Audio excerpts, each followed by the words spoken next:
Welcome to San Miguel TV, Sunday night, October 3rd, 2021. Welcome.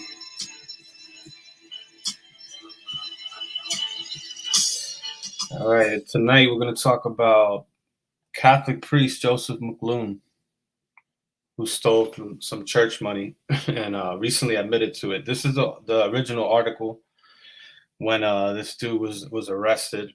This is, again, Joseph McLoone, and welcome y'all. I hope y'all can hear me and everything is good. Let me see. Yeah, hoping y'all could see this. What's good, Brooklyn Outlaw? Yeah, let's talk about this real quick. So this was up in Philly, and this is on USA Today from August 23rd, 2019. Catholic priest Joseph McLoone stole church money and spent it on himself and Grindr men. Grindr, authorities say. So this was, of course, the initial arrest, the accusations. There was an investigation, and the cops pretty much piled on a bunch of charges. So let's just read into it. It said a Catholic priest in Pennsylvania has been arrested for stealing nearly $100,000 from his church and spending it on a beach house, travel, dining, and men with whom he maintained sexual relationships, according to authorities. So $100,000 is a lot of money, right? Tazadakia from the ICGJC, which is a cult that I was a part of, was accused of stealing $5.3 million. I don't know exactly how much he admitted to, but there was evidence of all of that, the 5.3. So I'm sure they had evidence of the nearly $100,000 that this guy was pretty much taken from the church to live his lavish Grindr lifestyle. This is, again, Father Joseph McLoone, 56, was charged with felony and theft and related crimes after diverting parish funds into a secret account, the Chester County District Attorney's Office said in a news release. Father McLoone held a position of leadership, and his parishioners trusted him to properly handle their generous donations to the church, said District Attorney Chief of Staff Charles Gaza. Father McLoone violated the trust of the members of St. Joseph's for his own personal gain. Here's a picture of this scumbag.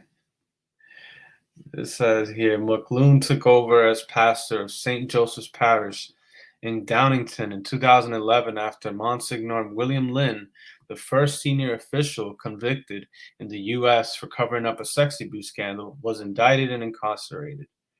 That November, McLoone opened a bank account named the St. Joseph Activity Account, and over the next 6 years diverted about $125,000 in donation checks written to the church into the account, the criminal complaint alleges. Man, McLoone, well, that's over 6 years. So he was trying to be slick. You're not going to get away with it no matter what, even if you take $125,000, $1 million. So he was trying to play it, on the low over 6 years. That's still a lot of money. McLoone allegedly used the account to take all of the money collected during the All Souls celebration each year and convert it into checks written out to himself and others within the church, a total of nearly $40,000. In addition to the collection money, McLoone supplemented his income by doubling the stipend he collected for saying each mass and performing weddings and funerals, according to the district's attorney's office. Yeah, man. So this guy got a little sneaky and tried to change the amount that he was being paid for for funerals. This is crazy. So this is up in Philly. Like I said, this happened a few years ago, but now there's been some development. So we're gonna go into that next. Let me see if. All right, perfect. So yeah, this stream actually, this live today was supposed to be really a debate with a brother who's a Hebrew Israelite, but I guess we're gonna have to change the title of this. We'll deal with that later. But this is just to go over this religious news here that's going on.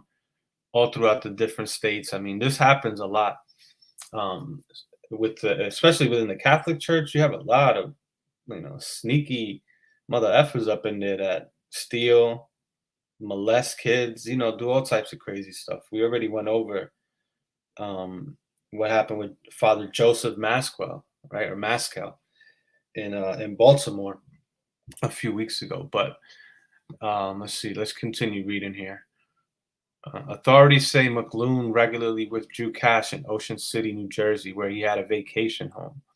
He also allegedly gave thousands of dollars to men he maintained relationships with through Square, a mobile credit card payment service, and JPay, an app that allows users to send money to inmates.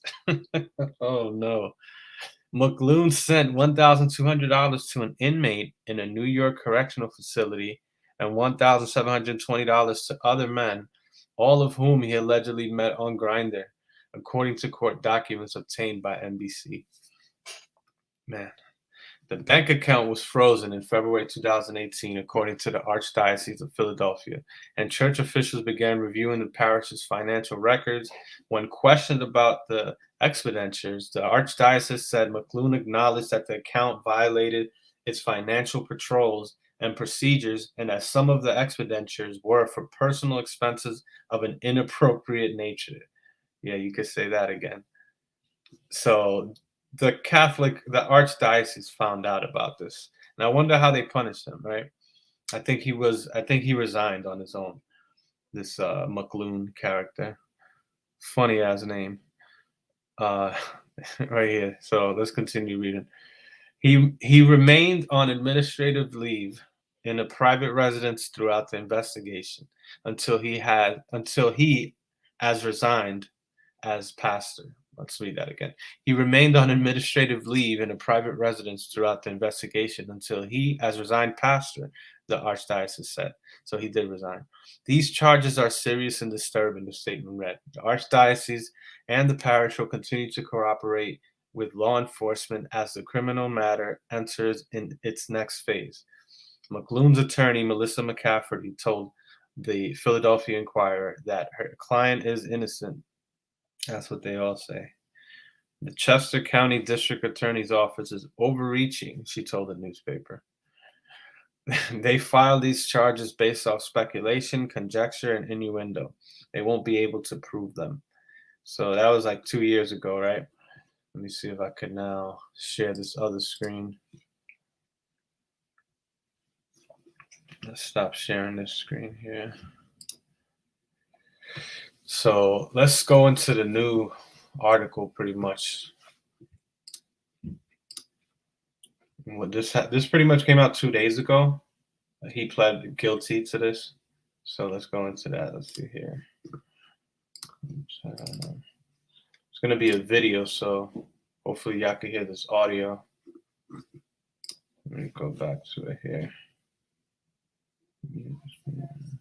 No, it should be good. Y'all should be able to hear this. So let's just read the headline. Former Downingtown priest Joseph McLoone admits to stealing $30,000 from church. All right, so let's go into it.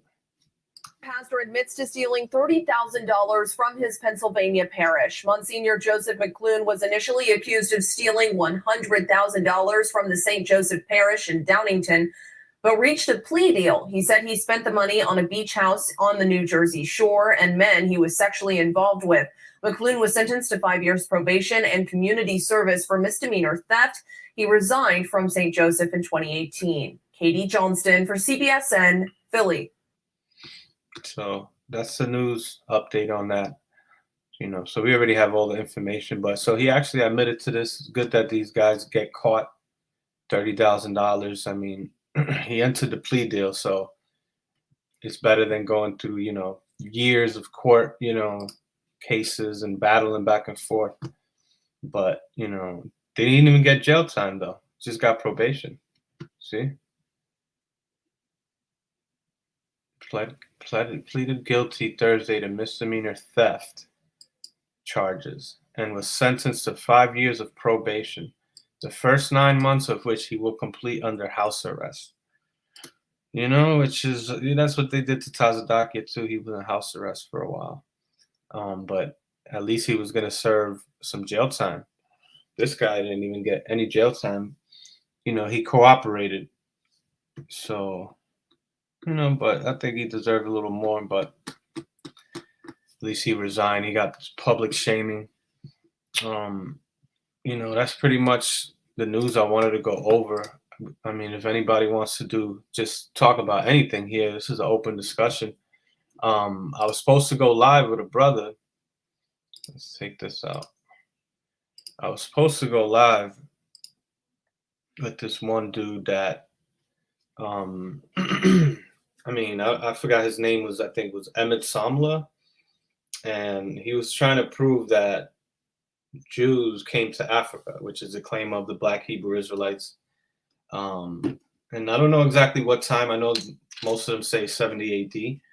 And it is true that Jews came to Africa in 70 AD, but they mostly came to Alexandria, Egypt. What this man was trying to prove was that West Africans or African Americans are descendants of the lost tribes of Israel, and we was going to go into DNA about it. Like there's tons of information online, but there's not an exact DNA sample of an Israelite from back then. The best way that we can get that is by doing, going into archaeology and DNA testing, genome sequencing. That's how you're going to be able to tell, what kind of DNA, what kind of haplogroup these people would have been in. And from what I'm seeing, let me pull this up. It's a haplogroup called haplogroup J. If you want to go into DNA, if you want to talk about how if DNA can prove who the Israelites are, this is the haplogroup that you would have to learn about, which is haplogroup J. Let me see if I can find a video on it.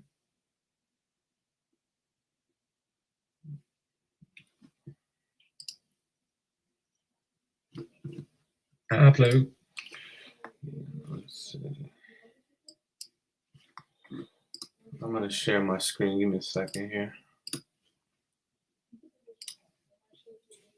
Got to get me a second monitor. That's the best way to do this, but let's just do it anyways. Haplogroup J1 redirects here. This page discusses the Y-chromosomal haplogroup of the same name. For the completely separate and distinct mitochondrial haplogroup also named J1, see haplogroup J in genetic genealogy and human genetics. Y-DNA haplogroup JM267, also commonly known as haplogroup J1. Just real quick, because this guy's voice is annoying as hell. This map pretty much lays out the people that are considered from this particular haplogroup, and you can see that some North Africans are included. This would be like Tunisia, Algeria, Libya, Egypt, going down to looks like Ethiopia and down to the Horn of Africa. You can see it's even shaded in. There has been a spread of this DNA, even going up to, here in the Middle East, Yemen. This looks like this is Yemen. And, even up to the Caucasus Mountains, so this haplogroup is spread across. And if you see it goes around the Mediterranean, you could even catch it here. This would be like Spain, Morocco, Portugal. But you can see this is one of the haplogroups. If you want to look into what haplogroup is, a haplogroup that has pretty much come out of Israel and maybe that the Israelites would have fell into. But you can't be like an Israelite today is not the same, wouldn't be the same as an Israelite back then. A lot of time has passed. You get people that migrate and move to destinations where the majority is another ethnicity. And what happens is that those groups will assimilate and blend into those groups. Those smaller groups would assimilate into the larger groups that are surrounded, that they're surrounded by. They start looking like that particular people. You can have Jews that have different features all throughout this whole area here. But I wanted to go into that real quick. This was going to be a short live anyways. Let me stop sharing my screen here. But yeah, I appreciate, everybody that comes on and supports. If anybody wants to get on here, you can get on here if you want. Let's see.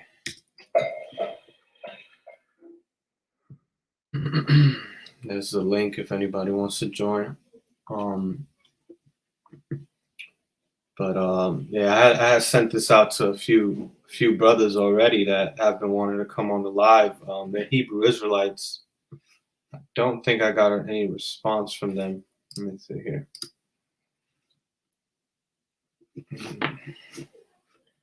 We kind of planned this a week in advance, but I mean, if you see the brother I'm talking about from when I went live a few weeks ago, and we went into the 10 tribes, he was in the comment section, and I went to his page. He doesn't have any videos. A lot of these Hebrew Israelites are just like, YouTube scholars, like they don't really follow what the real experts in the field say. A lot of the beliefs is just based on, it's religious beliefs. A lot of it is unproven, can't be corroborated. They like to play with scriptures and definitions, and you can learn certain things from these groups. As I was a part of one of these groups before, I learned a lot. But a great part of what they're teaching you is lies. It's a lot of false hope behind what they're teaching, and that's why I like to do these videos and go live. So whoever is listening, if y'all trying to learn more about what an Hebrew Israelite is, you might have a family member still in there. You might be battling with the belief yourself.